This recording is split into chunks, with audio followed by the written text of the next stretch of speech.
Bonjour tout le monde, bienvenue à cette conférence organisée par les bibliothèques de Saint-Laurent.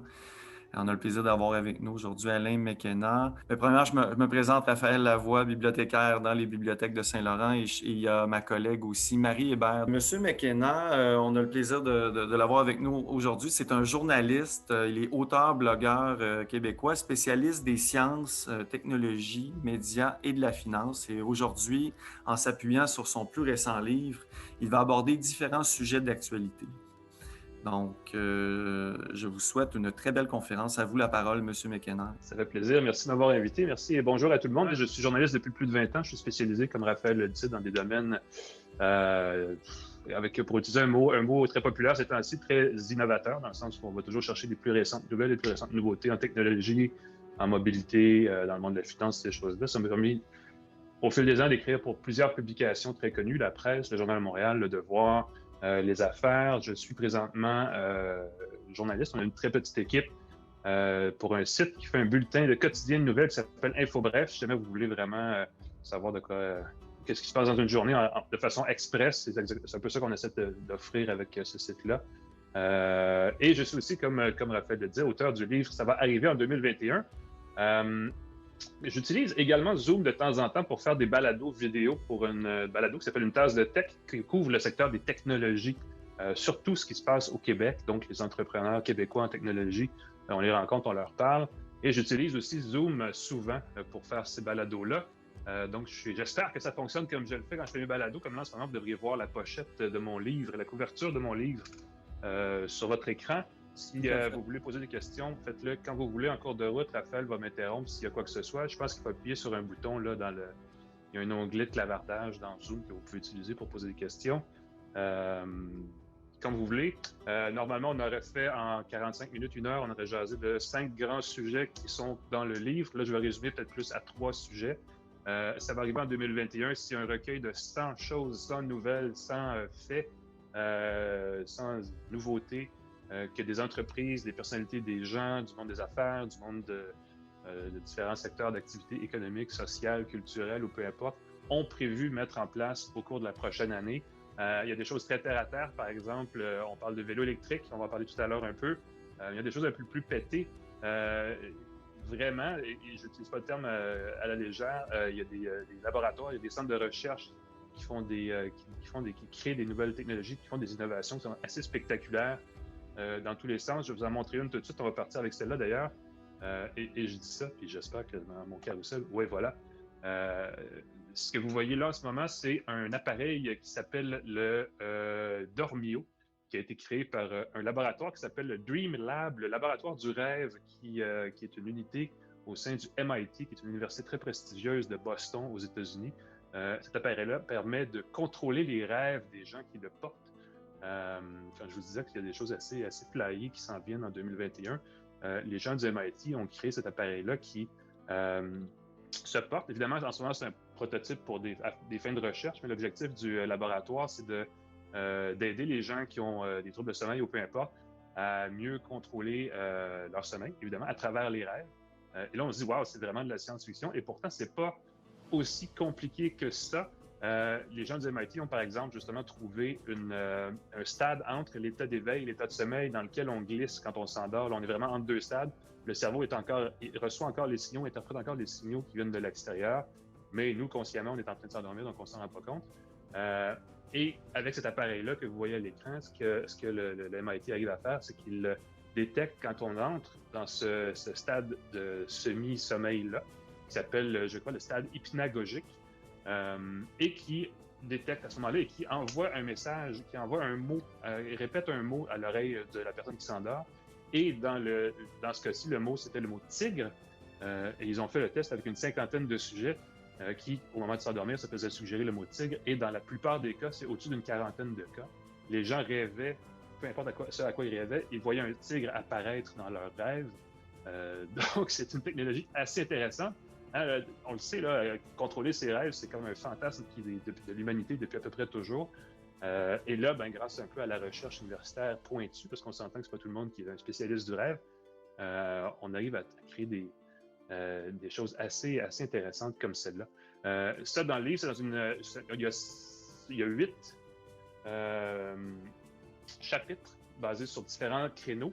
Celui-là, c'est le chapitre qui s'appelle « Toi en mieux ». Donc, c'est un paquet d'innovations qui sont il y a découvertes, en fait, qui portent sur l'évolution, que ce soit au niveau spirituel, au niveau intellectuel, au niveau physique, mais qui portent vraiment sur l'individu. Une autre de ces innovations-là, j'aimerais bien pouvoir changer ma vignette facilement. Ah, je sais pourquoi je peux pas. Je vais vous la montrer comme ça. Hop. C'est ce que vous voyez ici. Ça, c'est un cœur artificiel imprimé avec un appareil qui s'appelle une imprimante 3D. C'est un truc qui utilise des polymères de différentes natures pour créer des objets physiques en 3 dimensions, donc vraiment pour fabriquer des objets à partir de rien. Dans ce cas-ci, on a pris un polymère qui reproduit les vaisseaux sanguins, les tissus sanguins, je devrais dire, parce que dans un organe, évidemment, c'est comme une espèce d'éponge. Est-ce qu'il y a juste moi qui entend une alerte en ce moment? C'est ça qui se passe en ce moment? On a tous eu une alerte. Oui, c'est ça, c'est l'alerte. Mon téléphone est éteint, mais bon, c'est pas trop grave. Ah, voilà. Bon, vous voyez, on est en 2020. Alerte d'urgence. Je vous rappelle qu'il ne faut pas sortir sans porter de masque, entre autres choses, j'ai l'impression.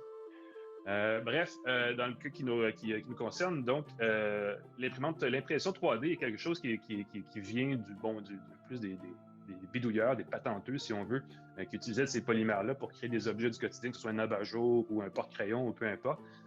Du côté médical, on s'en est servi. On a découvert qu'on pouvait imprimer des tissus sanguins qui reproduisaient le comportement des organes, comme des espèces de grosses éponges dans lesquelles on pouvait diriger les flots sanguins pour que ça se comporte comme un organe humain normal. Et c'est l'Université de Tel Aviv, en Israël, qui a créé ça, c'est un modèle réduit. En fait, là, à l'image, ça a l'air assez gros, mais c'est gros comme une balle de golf, à peu près, là. Mais ça reproduit tous les composants du cœur humain normal. Ce que les chercheurs essaient de prouver en présentant cette technologie-là, ou en tout cas ce produit-là, c'est qu'il sera très bientôt, et même dès l'année prochaine, possible de créer des organes synthétiques qu'on pourra greffer vraiment au corps humain. Peut-être pas un cœur, là, peut-être pas un cœur pour la première greffe, mais ça s'en vient très vite. Il y a des chercheurs à l'Université de Toronto qui sont aussi dans l'impression 3D. Eux, ils ont réussi à créer de la peau synthétique pour les grands brûlés, entre autres. Il serait possible donc de faire de la greffe de peau à partir souvent, ce qu'on fait, c'est qu'on prend la peau ailleurs sur le corps, puis il l'étire, ou en tout cas, il la recrée, ou il l'agrandisse avec des procédés assez pointus. Dans ce cas-ci, on pourrait carrément créer de la peau artificielle, de la peau synthétique, qu'on aurait seulement à greffer et qui, évidemment, penserait les zones brûlées du corps humain. Ce serait entièrement réglé. Donc, en 2021, c'est un élément de recherche très populaire dans le secteur médical, l'impression 3D, pour créer des organes ou des éléments du corps humain. Je crois que ça se rend jusqu'à Saint-Laurent. Le Bixi, hein, tout le monde le connaît, là, c'est le fameux service de vélo partagé de la Ville de Montréal. Cette année, la grosse nouveauté du Bixi, c'était le Bixi électrique. Si vous avez regardé les résultats, parce qu'à chaque fin d'été, la compagnie qui gère le Bixi, qui est un OSVL, fait un bilan de ses finances en disant voici ce qui a été populaire, voici ce qui a été moins populaire. Et ce qui a été très, très populaire cette année, en fait, ce qui a sauvé pratiquement le service, ce sont ces vélos électriques-là. Il était supposé en avoir 1000, je crois, en circulation à la fin de l'été, mais ils ne se sont pas tout à fait rendus à cet objectif-là.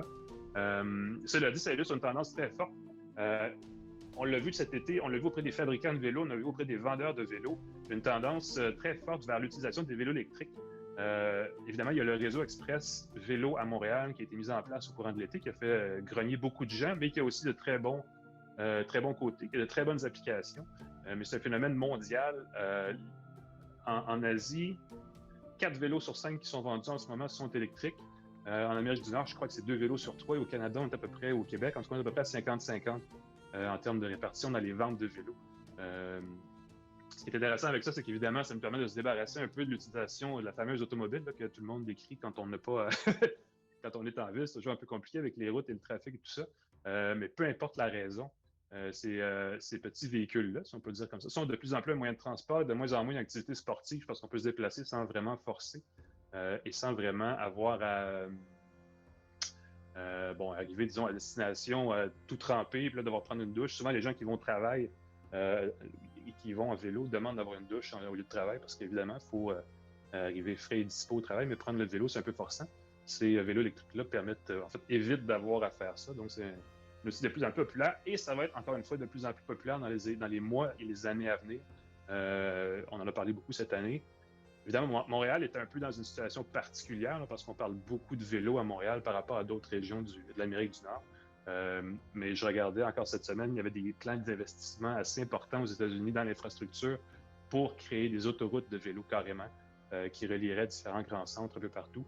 Donc, on peut imaginer que ça va avoir un effet, un écho au Québec aussi. Donc, attendez-vous à voir de plus en plus de vélos électriques sur les routes. Et si vous magasinez un vélo, considérez-le parce que c'est un bon moyen de transport pour réduire l'utilisation de la voiture, se garder quand même en forme et aller plus vite que prendre une marche. Dans le fond, quand on est pressé, c'est pratique parce qu'on peut rouler jusqu'à, je crois, 32 km/h avec un vélo électrique de façon relativement sécuritaire. Donc, c'est pas un mauvais choix. Et c'est une tendance très forte en 2021 également. Ce sont donc les trois des sujets qui se trouvaient dans le premier chapitre du livre. Un autre sujet, évidemment, qu'on regarde de très près, dont on pense quand on se projette dans l'avenir, c'est comment vont aller mes finances.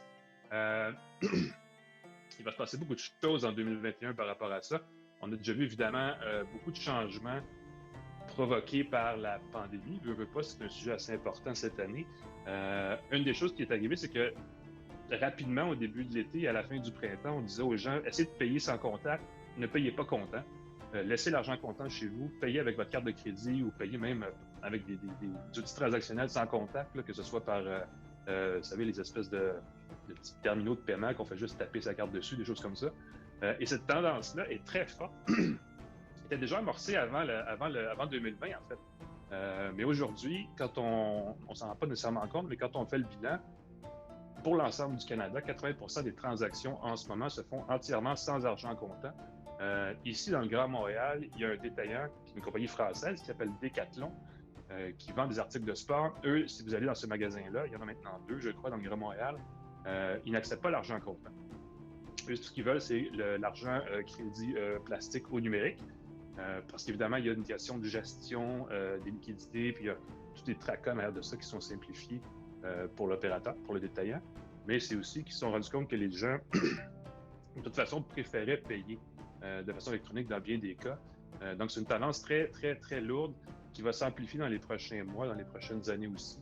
Ça va nous mener à l'étape suivante dans le virage numérique, si on veut, des solutions de paiement. C'est la devise numérique, c'est-à-dire qu'on va probablement d'ici quelques années, et ça, c'est pas nécessairement dans le sujet du livre en ce moment pour 2021, mais c'est exploré en ce moment par la Banque du Canada.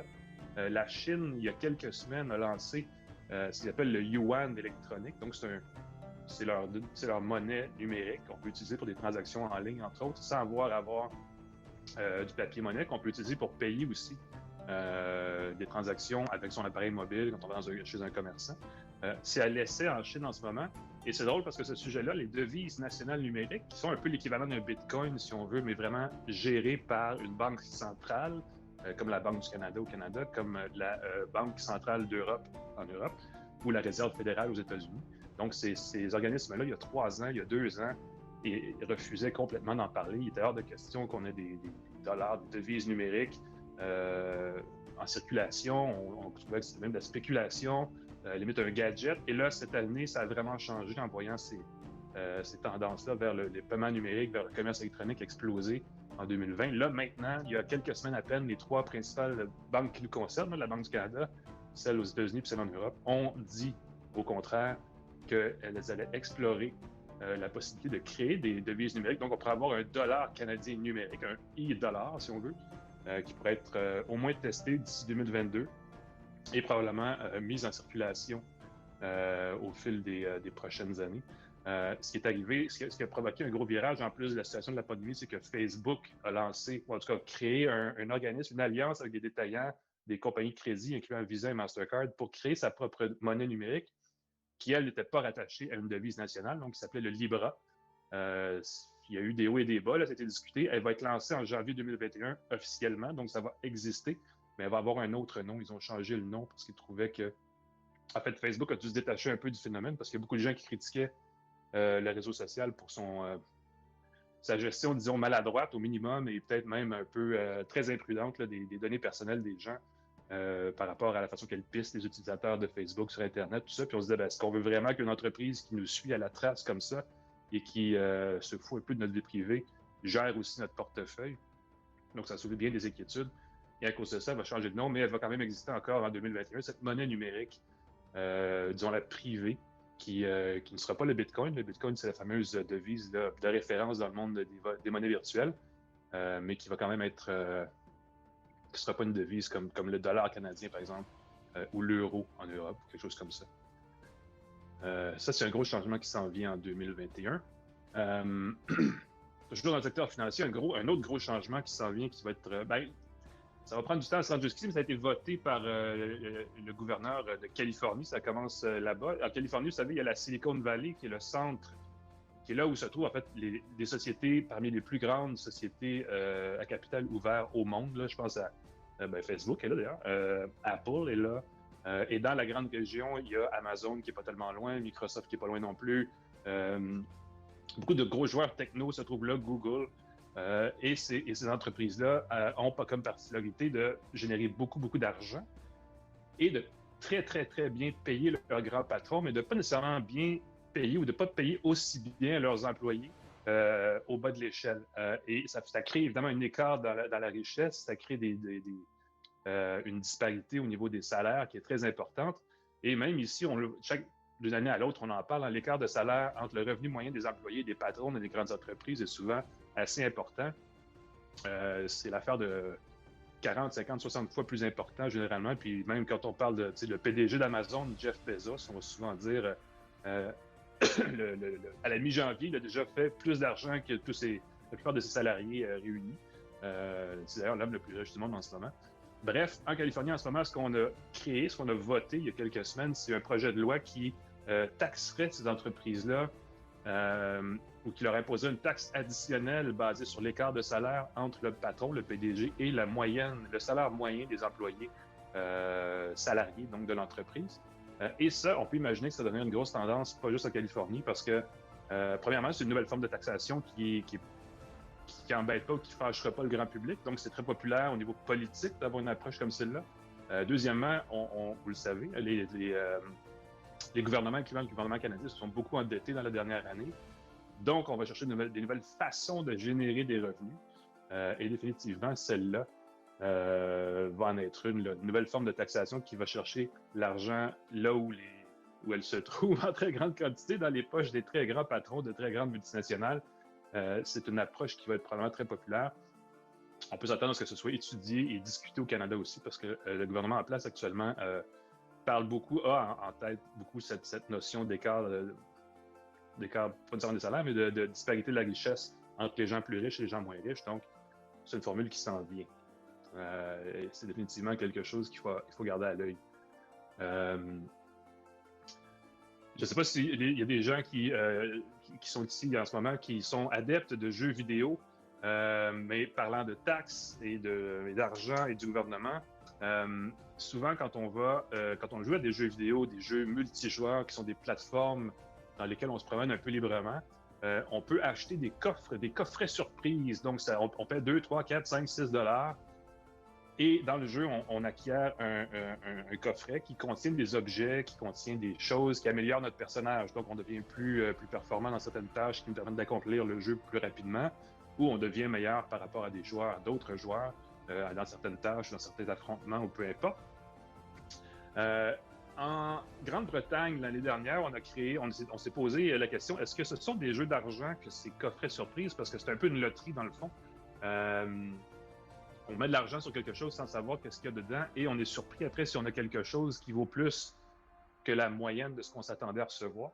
Un peu comme acheter un billet de loterie, j'allais dire un gratteux, mais c'est un peu le même principe sauf en version numérique. Et ça a été discuté beaucoup ici aussi. Et l'Auto-Québec récemment s'est intéressé à ça en se disant ça se pourrait qu'on considère la possibilité de légiférer, d'encadrer légalement, vraiment juridiquement en fait, ce que peut contenir un coffret surprise comme celui-là, en considérant que, comme aller au casino, c'est la même chose. C'est une forme de loterie sur laquelle on met des vrais sous. Donc, c'est quelque chose qui s'en vient. C'est à considérer ça aussi pour 2021. C'est quelque chose qui pourrait être discuté, encore une fois, comme source de revenus additionnels pour le gouvernement qui, vous le savez, toujours, toujours à l'affût de nouvelles façons de taxer les gens. Donc voilà, ça c'est la première partie de mon livre. Donc, je ne sais pas s'il y a des questions, vous pouvez toujours y aller dans le clavardage. Je vais en prendre à mesure, il n'y a pas de problème. Il n'y a pas de Question, questions bon. sur le clavardage pour l'instant. Donc oui, ben c'est sûr que oui, pouvoir taxer là où il y a de l'argent, ça serait Toujours, intéressant encore plus. toujours un sujet fâchant, les taxes, mais ça arrive, que voulez-vous? C'est une de ces choses qui sont certaines dans la vie, comme le veut l'adage. On va continuer avec la suite. Je vous avais, ben, en tout cas, je suis désolé si je parle un peu vite, j'essaie de faire ça vite pour condenser ça dans un bon 30 minutes bien compact. Je vais continuer avec une autre image que j'ai ici. Ça, c'est un projet. Ça tombe dans le 3e chapitre de mon livre qui s'appelle Toujours plus haut. C'est-à-dire qu'il y a beaucoup de choses qui se font, beaucoup de développements qui se font évidemment dans le monde au niveau du sol. Ça, c'est évident. Il y a beaucoup de gens aussi qui regardent maintenant dans l'espace pour développer leurs affaires. Si vous suivez un petit peu l'actualité en lien avec des grandes entreprises comme SpaceX ou Amazon. Amazon a une filiale qui s'appelle Blue Origin qui veut mettre dans l'espace des milliers de satellites pour créer un service Internet mondial. SpaceX, qui est une compagnie qui appartient à Elon Musk, si vous le connaissez, c'est un milliardaire américain qui a créé la compagnie de voitures Tesla. Lui, chez SpaceX, ils ont le même genre de service, ça s'appelle Starlink. Ça s'en vient. Ils ont commencé déjà à envoyer dans l'espace des satellites qui sont en orbite et qui sont géostationnaires, c'est-à-dire qu'ils sont quelque part dans l'air, dans l'espace, puis ils restent au même endroit par rapport au sol, pour offrir un service Internet qui est actuellement en test jusqu'ici au Canada. Il n'y en a pas encore exactement au Québec. Là, c'est pas encore entré en fonction ici, mais il y en a dans les maritimes et dans l'ouest du pays qui sont en train de tester. Ce que ces services-là promettent, c'est un accès Internet haute vitesse.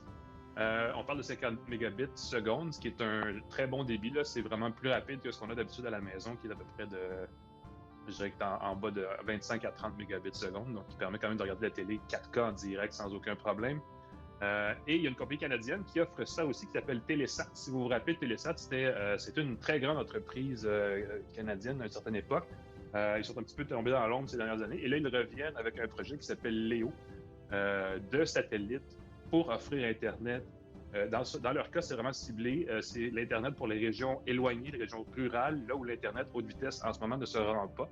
Ils ont récemment reçu 600 millions de dollars du gouvernement d'Ottawa pour déployer ce réseau-là à la fin 2021 ou peut-être en 2022. Là, c'est toujours dur à prédire parce qu'il y a eu beaucoup de changements à cause de la pandémie là, sur les délais et les échéanciers de ces entreprises-là.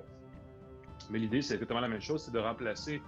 Jusqu'ici, les services en région sont très lents. Là, il y a de l'Internet, mais c'est pas de la haute vitesse, c'est du 1, 2, 5, peut-être 10 mégabits dans le meilleur des cas. Dans le cas de Télésat, on parle aussi d'un service à 50 mégabits, donc c'est assez fascinant ce qui s'en vient de ce côté-là. C'est une des applications qu'on voit émerger dans cette industrie qu'on peut appeler l'industrie c'est même plus de l'aérospatial, c'est carrément du spatial tout court parce qu'on exploite l'espace comme jamais avant. On n'en parle pas, mais la Lune aussi est un endroit. Il y a beaucoup de débats sur à qui appartient la Lune en ce moment. Est-ce que les entreprises ont le droit d'aller s'approprier du territoire sur cette place-là, sur ce satellite? Évidemment, c'est en discussion en ce moment. Il y a la Chine qui a l'objectif de construire une base sur la Lune en 2022. Les États-Unis veulent les suivre de très près. C'est vu de plus en plus comme stratégique d'avoir une présence là-bas pour plein d'applications futures. Donc, ça va être à suivre ça aussi en 2021. Ça va être très, très, très populaire. Mais pour l'instant, on est encore juste. On en discute. Disons qu'on est rendu au stade où on en parle, on n'est pas encore rendu là. Plus près de nous, il y a des avions qui s'en viennent, il y a des avions électriques. Vous savez, on parle beaucoup de voitures électriques en ce moment. C'est un phénomène très, très populaire, en très forte croissance pour plein de raisons. L'aviation est responsable, de mémoire, là, pour, je veux dire, 15% des émissions polluantes dans le monde et on cherche là aussi à les réduire. Et une des solutions envisagées, c'est de créer des avions électriques. Celui que vous voyez là, c'est un petit appareil qui s'appelle Alice, qui est un prototype d'avion d'une compagnie européenne dont le nom m'échappe. C'est un avion à 9 passagers, donc c'est un très petit avion. Ça serait l'équivalent d'un jet privé, un peu comme ce que Bombardier fait maintenant avec ses avions, sa série Global 7000. Un petit appareil qui permet de parcourir des distances pas très longues, mais quand même suffisantes pour faire l'équivalent d'un service régional qui peut être assez intéressant. C'est en train d'être testé. Il y a une compagnie de Colombie-Britannique qui utilise des hydravions. Si vous voulez aller faire du ski à Whistler, par exemple, la meilleure façon de le faire, c'est de prendre l'avion de Montréal à Vancouver et de Vancouver de prendre une navette à Whistler. Ça se fait en hydravion. Des hydravions qui ne sont pas tous très modernes, mais qui sont quand même offerts pour une centaine de dollars. On vous amène à Whistler et c'est un très beau trajet. Ça prend 1 heure environ, puis c'est vraiment, vraiment sympathique. Et une des compagnies qui offre ce service-là a décidé de développer son propre avion électrique et offre depuis la fin de l'été, ou en tout cas a commencé à l'essayer, à le tester à la fin de l'été, un petit avion à hélice électrique qui est très chouette. C'est un peu différent comme façon de voler, mais ce qui est intéressant, c'est que c'est fonctionnel et on imagine que ça s'en vient et que ça va être de plus en plus applicable. C'est un peu comme les voitures électriques, les premières applications, les premiers véhicules électriques avaient moins d'autonomie, un peu moins raffiné, disons. Et c'est un peu la même chose qui s'en vient de ce côté-là. Monsieur McKenna? Oui. J'ai 2 questions. Oui. Oui, la première d'Isabelle demande, je ne sais pas si vous allez en parler, mais est-ce que vous voyez l'arrivée de la reconnaissance vocale pour nombre d'applications, par exemple pour payer, pour commander, pour piloter sa voiture? Donc voilà. Ah, ben c'est une bonne question. Oui, je veux dire, c'est déjà très répandu au niveau, c'est peut-être plus ludique en ce moment qu'autre chose, mais c'est très populaire. Il y a beaucoup de commandes vocales dans la voiture en ce moment. Ça existe depuis plusieurs années, puis c'était vraiment mauvais, donc on n'en parlait pas beaucoup. Là, on intègre de plus en plus les assistants vocaux de nos téléphones dans les voitures. Vous avez peut-être vu même une publicité de Buick en ce moment où ils disent est-ce que c'est une Buick ou c'est une Alexa? Parce qu'on parle à Alexa, qui est le système de reconnaissance vocale d'Amazon. En ce moment, c'est évidemment très limité dans le sens où on ne va pas laisser la voiture être conduite par un système autonome et lui dire tourne à gauche, tourne à droite, ça serait très dangereux. Mais il y a beaucoup d'intégration qui s'en vient de ce côté-là. Amazon offre déjà sur les enceintes connectées qu'ils vendent des Echo, la possibilité d'acheter à partir d'Alexa. On lui demande Alexa, achète-moi une paire de lunettes et pouf, il va magasiner, il va automatiquement le trouver. Des articles, ce qu'on appelle des commodités, des articles du quotidien peuvent être facilement achetés. C'est vraiment quelque chose qui s'en vient de très rapidement. Dans le livre, je peux peut-être juste vous montrer rapidement. Je parlais il y a Google et une autre compagnie. Je vais juste vous montrer la photo parce que je la trouvais très chouette. Cette dame ici, si vous la voyez, elle porte à l'oreille un écouteur. C'est une compagnie américaine qui a créé ces écouteurs-là. C'est pas nécessairement une commande vocale, mais elle entend la conversation qu'on peut avoir avec une autre personne et traduit automatiquement la conversation dans la langue du choix de la personne qui les porte. Donc, c'est comme une traduction instantanée, universelle. En ce moment, je pense qu'ils supportent une vingtaine de langues pour traduire en temps réel ou en direct. Il y a évidemment un décalage d'une fraction de seconde parce qu'il faut que ce soit interprété par l'application et retourné ensuite dans la bonne langue. Mais c'est une application. Et Google, sur ses Google Buds, qui sont des petits écouteurs aussi qui sont très pratiques avec un téléphone comme ça, comme les AirPods d'Apple pour écouter de la musique. Les Pixel Buds, donc de Google, eux aussi ont cette fonction-là de traduction en temps réel. C'est pas exactement de la commande vocale, là, mais on va vraiment vers ce genre d'application-là très précise de reconnaissance de la voix. Et c'est, si vous les utilisez un peu, les gens qui le savent, là, c'est de plus en plus précis et ils se trompent de moins en moins souvent. Ça ne veut pas dire que c'est parfait, mais il y a quand même beaucoup de travail qui est fait de ce côté-là. Question 1. Question 2. Question 2. Quels sont les effets environnementaux de cette utilisation de l'espace par les satellites si nombreux? Ah, ben ça fait beaucoup de déchets spatiaux. Ça, c'est un sujet qui va revenir souvent aussi parce qu'effectivement, il y a beaucoup de questions sur les satellites parce qu'on parle de milliers et de milliers de satellites pour créer cette espèce de maillage dans l'espace. Beaucoup de gens, des astronomes et même des astronomes amateurs qui disent ben là, on ne pourra plus juste voir les étoiles parce qu'on va toujours avoir cette pollution visuelle-là dans le champ visible. Puis c'est extrêmement vrai, puis c'est extrêmement inquiétant. Évidemment, les promoteurs de cette technologie-là disent ben non, on ne le verra pas, c'est trop petit, c'est très éparpillé, tout ça. Donc, il va y avoir un débat à faire sur peut-être la quantité d'appareils à utiliser ou en tout cas, il va falloir à un moment donné contrôler ça. En ce moment, il y a l'équivalent de 20 000 déchets spatiaux en orbite autour de la planète. Il y a des compagnies qui se spécialisent et qui veulent offrir leur service. Une compagnie à Montréal, d'ailleurs, qui s'appelle, je crois, North Star Earth and Space. Donc, c'est une compagnie, son nom est en anglais, là, mais elle est basée à Montréal. Et elle offre un service et elle veut le lancer en 2021.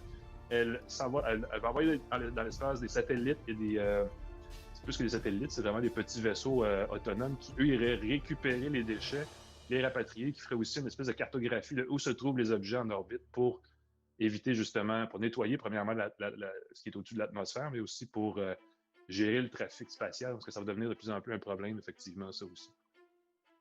Fait que ça s'en vient. Mais oui, il y a beaucoup de questionnements. Puis évidemment, bon, ben, au-delà de ça, il y a la production de ces appareils-là et tout le reste là, qui pose un autre genre d'enjeu. Mais comme c'est une solution de rechange pour un autre service qu'on pourrait déployer. On pourrait déployer aussi des réseaux filaires pour envoyer Internet partout dans le monde. Ça demanderait un autre genre de niveau de ressources qui serait aussi assez important. Donc, de ce point de vue-là, il y a peut-être aussi des bénéfices. C'est pas juste mauvais. Là. Effectivement, des applications, ça peut être plus avantageux d'y aller comme ça que d'y aller avec les façons plus traditionnelles.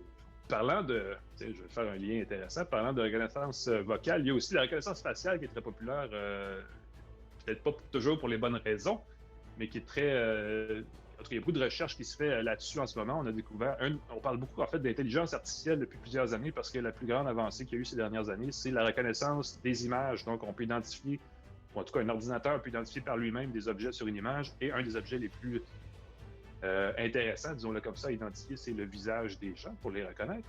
Il y a eu l'aéroport d'Atlanta qui essaye en ce moment, et qui peut-être un peu moins en ce moment, mais qui essaye au début de l'année une technologie de reconnaissance faciale qui pourrait remplacer les cartes d'embarquement. C'est-à-dire que plutôt que de traîner son fameux billet d'avion, ou même de l'égarer, ou de le plier en deux, puis de l'échapper, ou de le déchirer, ou peu importe, on n'aurait qu'à se présenter devant la caméra nous reconnaît, nous identifie, sait qu'on est dans l'avion à telle heure, à telle porte, et nous envoie à la bonne place. Ça évite un paquet de soucis. C'est en test en ce moment. Ça pourrait aussi remplacer le passeport éventuellement. Je ne pense pas qu'on soit rendu là vraiment. Là, on est vraiment plus au stade du voyons voir comment ça peut être une application commerciale avant d'être une application de sécurité. Mais c'est un autre phénomène qui s'en vient très fort. Donc ça, c'est Atlanta. Il y a des tests à un des aéroports à New York, je ne sais plus exactement lequel. Et si jamais vous allez à Shanghai, l'aéroport de Shanghai utilise déjà la reconnaissance faciale à des fins plus, à la limite, touristiques, c'est-à-dire que c'est un gros écran en forme d'ordinateur, de robot, peu importe, qui vous accueille, vous demande où est-ce que vous voulez aller. Vous dites, mon vol est à telle place, vous identifie et vous renvoie à la bonne place. Donc, c'est une espèce de guide d'information interactif qui est très recherché en ce moment dans les lieux publics comme ça. Évidemment, avec la pandémie et tout le reste, vous pouvez imaginer des applications de distanciation que ça permet, c'est-à-dire qu'on peut faire des choses sans avoir à toucher à rien. C'est un peu une forme d'avantage, en fait, dans le contexte actuel. C'est quelque chose qui est à surveiller définitivement. Donc ça, c'est dans la catégorie « Ces choses dans les airs qui s'en viennent en 2021 ». Il y en a tous les genres. Il y en a dans l'espace, il y en a dans les airs, il y en a à l'aéroport. Beaucoup de changements qui s'amènent de ce côté-là aussi. Je vais vous présenter un dernier volet du livre. Juste vérifier, j'en ai quelques-uns, lequel qui pourrait être le fun. Je ne sais pas s'il y a beaucoup de gens, parmi les gens qui écoutent en ce moment, qui possèdent un garage. C'est plus un truc de banlieue, ça, les garages, mais c'est quand même assez répandu. Les nouvelles constructions, souvent les nouvelles maisons ont un garage, 2 garages. J'en ai vu même des fois avec 3 garages, ou en tout cas 3 portes pour leur garage. C'est quand même assez gros. Très populaire, mais souvent les garages sont remplis de boîtes, sont laissés un peu à l'abandon, pas nécessairement à l'abandon, mais sont sous-utilisés. Et bien des gens, une fois qu'ils ont la maison depuis 15-20 ans, les enfants ont grandi et sont partis, ont un garage et ne savent pas trop quoi faire avec. La nouvelle mode en ce moment, c'est de les transformer en appartements et de les louer. C'est un phénomène assez intéressant puisqu'on ne penserait pas à ça. Mais vu la popularité de services comme Airbnb, qui sont quand même qui sont rendus maintenant connus par pas mal tout le monde, une entreprise américaine qui s'appelle United Dwelling qui a créé ce service-là. Si vous avez un garage, prenez des notes. L'entreprise, elle va chez vous, elle vous propose de louer votre garage, elle le rénove, en fait un appartement et le sous-loue ensuite à une autre personne qui a besoin de logement sous forme d'un appartement. Donc, c'est vraiment locatif. Et c'est un phénomène très émergent. Ça a commencé en Californie, aux États-Unis, puis ça s'en vient sur la côte Est graduellement, mais assez rapidement. C'est moins apparent ici, mais le coût de l'immobilier, le coût des appartements, des condos, des maisons, partout en Amérique du Nord a augmenté très rapidement ces dernières années, ce qui fait que c'est pas tout le monde qui peut s'offrir une maison, qui peut s'offrir un logement près du travail. C'est encore une fois pas super apparent à Montréal. Il y a quand même un peu de... Ça favorise beaucoup l'éloignement. C'est ce qui fait que on parle beaucoup de l'étendue, de l'étalement urbain, ben, ça, c'est un peu une façon de contourner ce problème-là, c'est-à-dire que les gens qui ont de l'espace à louer peuvent le transformer et créer un espace locatif pour d'autres gens. Donc, ça fait que le voisin se rapproche beaucoup parce que vous avez maintenant un voisin dans votre garage, mais c'est un phénomène qui est très émergent et qui commence à être populaire aux États-Unis en ce moment. Il y a d'autres agences, d'autres entreprises du même genre qui offrent de carrément installer un conteneur dans la cour des gens qui ne servent pas beaucoup de leur cour et qui transforment le conteneur en appartement et qui offrent le même genre de service. C'est quand même assez intéressant. Et ça s'en vient. Je vais vous laisser juste pour terminer sur j'ai pas de visuel pour celle-là, sur une chose, un détail, un conseil, vu sur tout ce qui s'est passé sur Google Meet tantôt. Internet, on le sait, hein, il y a beaucoup de choses, beaucoup de menaces, beaucoup de logiciels malicieux, beaucoup de gens malveillants, beaucoup d'applications. Et souvent, on reçoit des courriels frauduleux, des courriels qui contiennent des liens, on appelle du hameçonnage, donc des liens qu'on ouvre et qui prétendent être ce qu'ils ne sont pas, soit de banque, soit un service financier ou peu importe.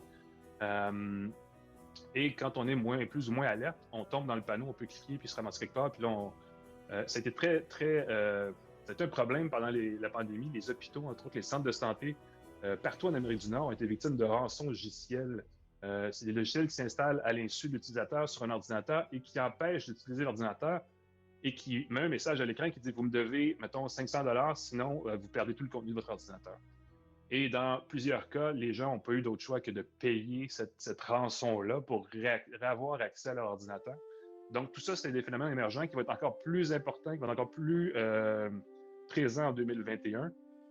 Eh bien, si vous voulez aider, si vous voulez éviter de tomber dans le panneau, il y a un truc super banal, c'est de prendre vos courriels quand vous êtes de mauvaise humeur. C'est des chercheurs universitaires qui ont découvert que quand on est de bonne humeur, notre cerveau sécrète certaines hormones. Entre autres l'estrogène, la testostérone, la dopamine et la sérotonine.